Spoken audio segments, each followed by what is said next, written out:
అన్న నమస్తే అన్న, మీ పేరు? మౌలి అండి. మౌలి. ఎక్కడ ఉంటారన్న మీరు? విజయదుర్గ నగర్ మధ్యగట్ట. ఏం చేస్తుంటారు? మార్బుల్ మేస్త్రి. మార్బుల్ మేస్త్రి. అన్న, ఏం కూటమి అధికారంలోకి వచ్చి 100 రోజులు పూర్తవుతుంది. మరి ఈ 100 రోజుల్లో చంద్రబాబు నాయుడు గారి పరిపాలన కానీ, పవన్ కళ్యాణ్ గారి పరిపాలన అంటే ఎలా అనిపించింది? అట్లా ప్రభుత్వం తీసుకున్న నిర్ణయాలు కానీ ఎలాంటి హామీలు నెరవేర్చారని అనుకుంటున్నారు? అట్లా ఏం చెప్తారు? ఈ 100 రోజుల్లో కూటమి ప్రభుత్వం చేసిన ఒక పనితీరు చాలా గొప్పదండి. ఎందుకంటే వైఎస్ జగన్మోహన్ రెడ్డి గారు ఒక వ్యవస్థ కాదు, అన్ని వ్యవస్థలో వేలు పెట్టి దృష్టి పట్టించేసాడు.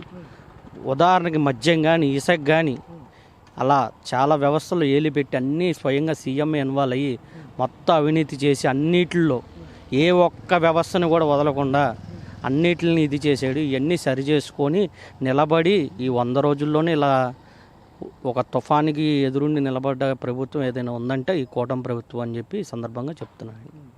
ఈ 100 రోజుల పనితీరు కూడా పెన్షన్ల పంపిణీ లోటు బడ్జెట్లో ఉండి వాలంటీర్లు లేకపోతే పెన్షన్ పంపిణీ జరగదు అని అన్నారు. ఒకరోజు ముందుగానే 3 నెలల పెన్షన్ అని చెప్పి చంద్రబాబు నాయుడు గారు అంటే 3 నెలల పెన్షన్ ఎక్కడ జనాలు అడగల, 3 నెలల పెన్షన్ కూడా ఈయన ఇంటికి తీసుకెళ్ళి ఇప్పించారు. అది ఏదైనా ఘనత ఉందంటే కూటమి ప్రభుత్వం ఉంది, చంద్రబాబు నాయుడు గారు, పవన్ కళ్యాణ్ గారి యొక్క గొప్పతనం. ఎందుకంటే 7,000 ఎంత ఇచ్చారండి పెన్షన్.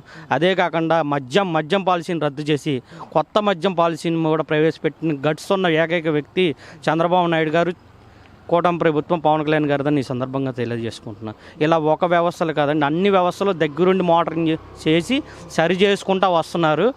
ఈ 11 సీట్లు ఇచ్చిన సన్నాసులు ఏదైతే మాట్లాడుతున్నారో వాళ్ళ మాటలు ఆ 11 సీట్లు కూడా ఉండవు. నెక్స్ట్ ఏకగ్రీవంగా జనాలు మళ్ళీ మెచ్చుకొని ఇదే ప్రభుత్వం రావాలని జనాలు కోరుకుంటున్నారు.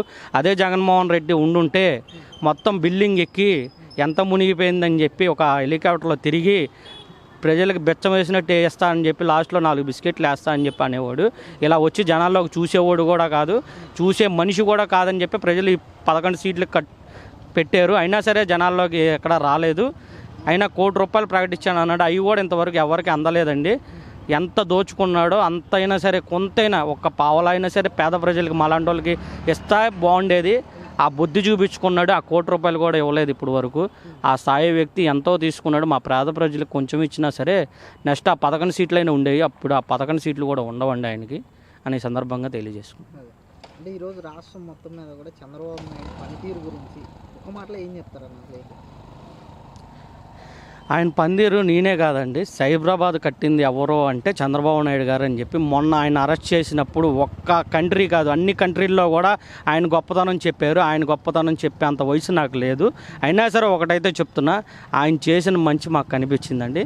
మాకు అన్నీ అందే, ఇంటికి పెన్షన్లు అందే, ఏది కూడా ఆగలేదు. చెత్త పన్ను రద్దు చేశారు, కరెంటు పనులు తగ్గించారు, అన్నీ కూడా చూసుకుంటున్నారు దగ్గరుండి. ఇంకా అన్నీ అందజేస్తారు. 100 రోజుల్లోనే మురుగుతున్న ఈ కుక్కలకి చెప్తున్నాం, కంగారు పడమాకండి రా సన్నాసులారా. మీలాగా జగన్మోహన్ రెడ్డి లాగా ఒకటే పెన్షన్ని పెంచుతానని చెప్పి ఒకేసారి కాకుండా 50, 100 పెంచిన ప్రభుత్వం కాదు ఇది. ఒకేసారి 7,000 ఇచ్చిన ప్రభుత్వం రా సన్నాసులారా అని చెప్పి ఈ సందర్భంగా చెప్తున్నాను. ఇంకా మొరగడమైన ఆపండిరా, ప్రజలకు సేవ చేయండిరా. మీ వంతు సహాయంగా మా పేద ప్రజలకి, మునిగిన వాళ్ళకి ఎంతో కొంత డొనేట్ చేసి డబ్బులు మాట్లాడితే బాగుండేది. నోటికి ఏదొస్తే అది మాట్లాడడం కాదు, అల్లరి చిల్లరగా ఏదో ఒకటి డొనేట్ చేసి పలానా డొనేట్ చేసావు, నువ్వేం చేసావు చంద్రబాబు అని అడిగితే బాగుంటుంది. పని చేసేవాడిని చెడగొట్టాలని చెప్పి, పని చేసేవాడిని బురద చల్లాలని చెప్పి, మంచి పేరు వచ్చిందని చెప్పి చంద్రబాబు నాయుడు గారిని కూటమి ప్రభుత్వం విమర్శించడం తప్పించి ఎవడైనా సరే బుడమేరలోకి దిగారా? బుడమేర ప్రజలకి ఎలా మేము ఉన్నాం, మాది ఒక ప్రముఖ పార్టీనే, మేము సీఎంగా చేసామని చెప్పి వచ్చారు ఎవరైనా? ఏ నాయకుడు రాలా, ఎవడూ రాలా.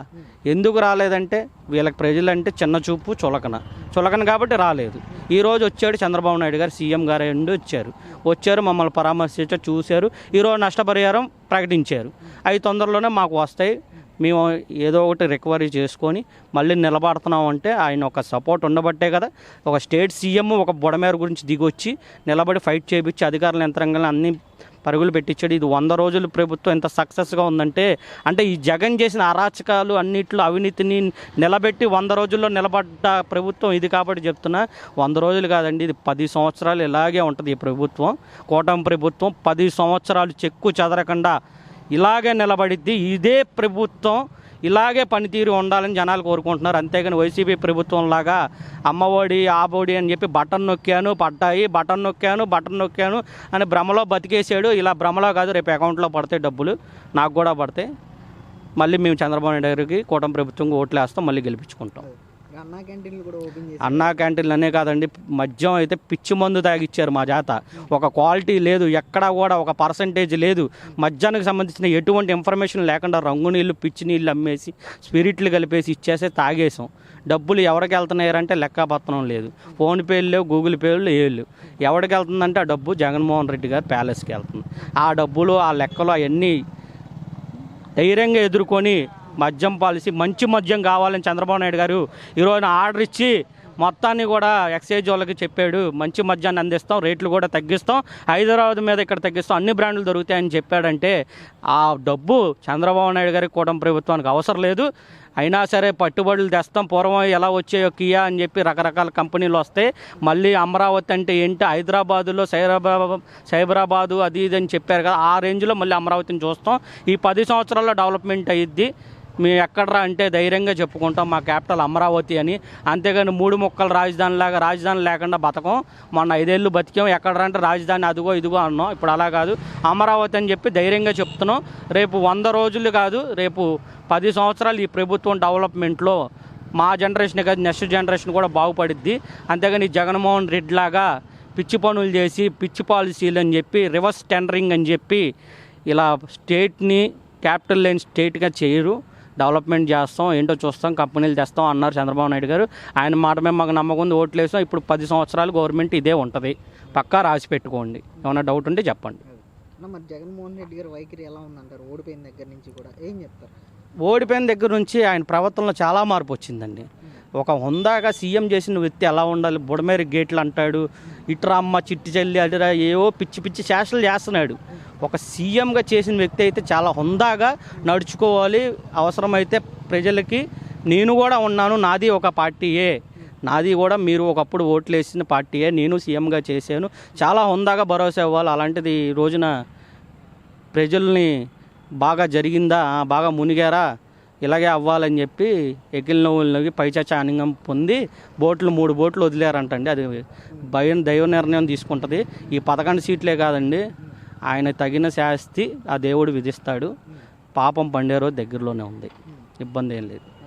అంటే ఈరోజు రాష్ట్రంలో చంద్రబాబు నాయుడు తన ఇంటిని కాపాడుకోవడానికి ఒక ప్రాంతాన్ని ముంచేశాడు, అది విజయవాడ ప్రాంతాన్ని అని చెప్పి ఇలాంటి ఆరోపణలు చేస్తున్నారు జగన్మోహన్ రెడ్డి గారు. ముఖ్యంగా ఏం చెప్తారు?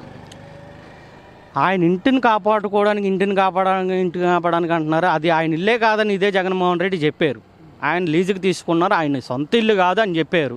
ఫస్ట్ ఆఫ్ ఆల్ ఆయన ఇల్లు కావాలనుకుంటే హైదరాబాద్లో మంచి ప్యాలెస్ ఉంది. ఇంకా కావాలంటే అక్కడ మనం మీ జగన్మోహన్ రెడ్డి గారి గురించి కట్టించుకున్నారు, గుర్తుందిగా, 500 కోట్లు ఎంతో పెట్టి కట్టించుకున్నారు.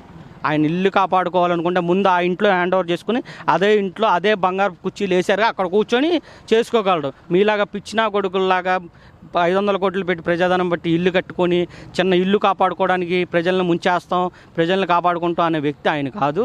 ఆయన అదే ఇల్లు కావాలంటే ఆ బొంగు ఆ ఇల్లు ఏంటి ఆయనకి, ఆ వైజాగ్లో కట్టావుగా జగన్మోహన్ రెడ్డి, ఆ ఇల్లు మీద కూర్చుంటాడు. కావాలంటే బంగారంలా కట్టావు, ఇల్లు మాత్రం బాగా కట్టుకున్నావు కాబట్టి నీకు రాసి లేదు, రాసి ఉంటే బాగుండేది. అనుకున్నావు సీఎం అవ్వాలని, ప్రజలు పెట్టారు బాగా నీకు నోట్లో ముద్ద.